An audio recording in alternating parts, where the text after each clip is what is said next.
In the university where I teach is Louisiana State University in Baton Rouge, Louisiana, and we've had a lot of experience in southern Louisiana with flooding in recent years.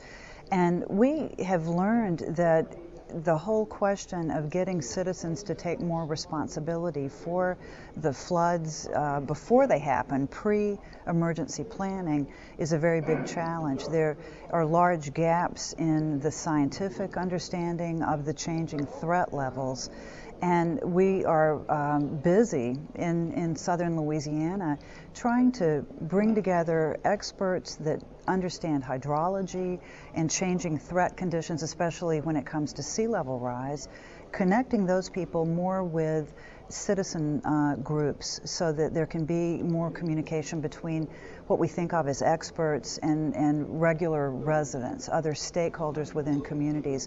But we have found a very big gap between scientific expert knowledge and really the sharing of the needs of the community people with the experts. So first, that's the first step, is to get those groups talking.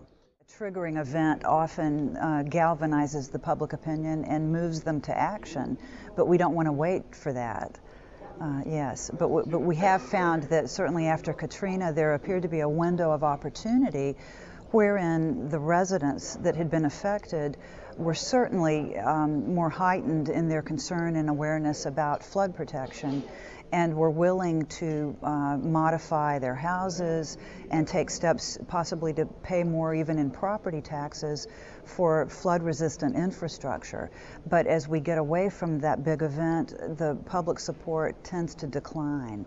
So the challenge is to keep the public interest and build awareness while not waiting until there's a big disaster to be a triggering event.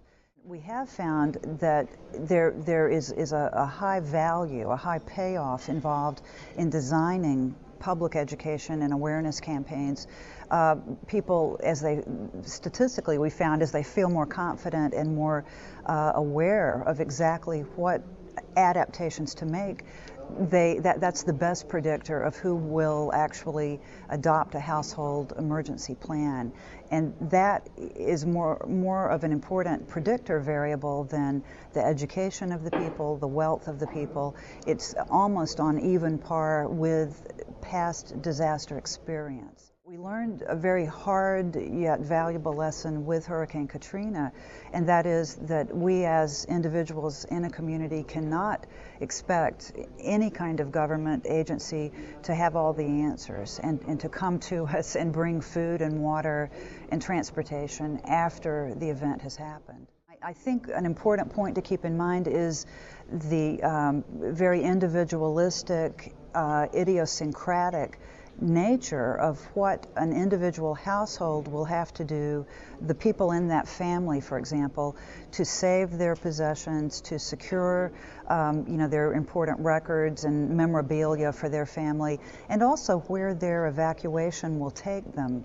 Will they be staying with relatives in Houston, Texas, North Louisiana, for example? In other words, they are going to have to plan before the event and where their evacuation path will take them. So there's never going to be a cookie cutter kind of idea that everyone should go downtown to the big sports arena and then we'll take you out on buses. And we learned from Katrina that did not go very well at all. Is there a flooding plan in your family? Yes, there is. Yes, there is. And part of that, in our part of Louisiana, we have an extra kind of risk, and that is so many hazardous waste sites and industrial facilities. It's a very industrialized area. Toxic. So, yes, there will often be flooding that will disrupt some of the contaminants in a waste site, a landfill or a hazardous waste site that's been closed, and then it will introduce a higher level of toxic flooding into the floodwaters or into the sediment that's left behind. So as a result of that, and the risk of industrial accidents and chemical plants exploding, for example, It's not unheard of in Louisiana. We have had to understand that there are a range of environmental emergencies that we need to plan for, and at times it would be appropriate to stay within your house and do what they call sheltering in place. And at that point, you have to know. So you have to make extra plans. You know, not always will you need to evacuate, but you need to be planning for food and water and strategies for communication if the electricity is off, you know, for several days. I think that the social capital and the scientific understanding in Holland is very impressive. In other words, I understand what you're saying with that question, that since this has been now 60 years without a major flood, the message, I think, to the people is that engineering works. You all have done such a wonderful job for so many decades, controlling the flood risk, that I can understand that the people have a lot of pride in the scientific expertise and the technical expertise that went along and made possible all that engineering.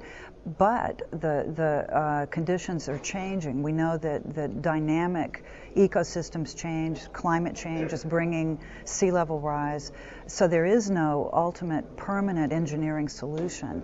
So the idea of getting residents to be the co-producers of their own safety is an issue that is difficult, because there is faith in the science and technology. But I think in the Netherlands, again, the social capital is high. The people are well educated. You all have done a wonderful job in organizing series of meetings between public agencies and residents to try to really change the hearts and minds and attitudes of the residents, to make them understand that they are going to have to assume more responsibility for their own safety. So, I think in general the Netherlands is doing a better job than places like Louisiana in the U.S. because, again, I think the education level is higher here. Generally, social capital is higher, so that the scientific information about changing threat levels is shared a little bit more effectively, I think here, than in the U.S. Yeah. Thank you very much. You're very welcome. Thank you.